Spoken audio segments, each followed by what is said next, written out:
Hello मंडळी, तर मी पुन्हा एकदा तुमच्यासाठी नवीन व्लॉग घेऊन आलेली आहे. तर शेवटपर्यंत बघायला विसरू नका. तर आज शॉपवरती जाता सगळी साफसफाई करते आणि गल्ल्याला सुद्धा साफ करते.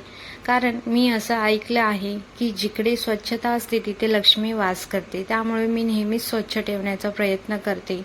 त्यानंतर मी गणपती बाप्पाची पूजा करते आणि गणपती बाप्पाला नमस्कार करून माझ्या रोजच्या कामकाजासाठी लागते.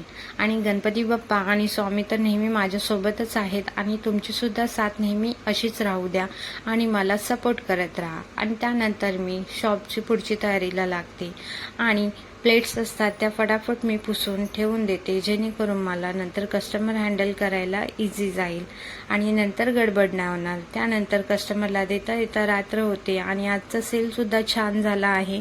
आणि जर काही तुम्ही अजून आला नसाल तर स्ट्रीट फूड अड्डाला नक्की भेट द्या.